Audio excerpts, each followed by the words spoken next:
Magandang gabi po sa ating lahat. Ngayon ay Thursday ng gabi, December 11, 2025. Narito ang pinakabagong ulat panahon batay sa opisyal na datos ng PAGASA. Ako po ang inyong independent weather forecaster. Ayon sa PAGASA, patuloy ang pag-ihip ng amihan or northeast monsoon sa northern Luzon at umaabot na hanggang central Luzon. Ito ang malamig na hangin mula mainland Asia na nagdadala ng malamig na gabi at mahinang ulan sa hilagang bahagi ng bansa. Kasabay nito ang shear line, ang banggaan ng malamig na hangin mula sa amihan at mainit na easterlies ay ngayon ay nasa silangang bahagi ng southern Luzon at Visayas. Dahil dito, nararanasan ang mga makakapal na kaulapan, malalakas na pag-ulan, pagkidlat at pagkulog. Pinakamataas ang tsansa ng ulan ngayong gabi hanggang madaling araw sa Bicol Region, Quezon, Laguna, Rizal, Marinduque, Northern Samar, Eastern Samar, Samar.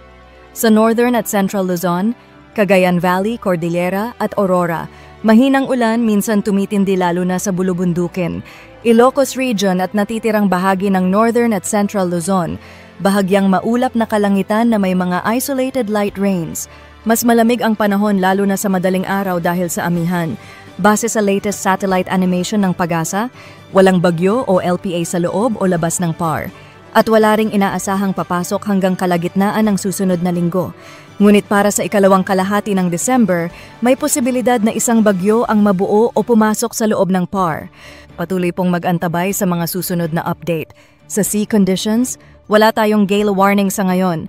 Sa Luzon at Eastern Visayas, medyo maalon, around 1 meter, tumataas kapag may thunderstorm. Sa nalalabing bahagi ng Visayas at buong Mindanao, banayad hanggang katamtaman. Posibleng magbalik ang gale warning pagsapit ng linggo dahil sa muling paglakas ng amihan.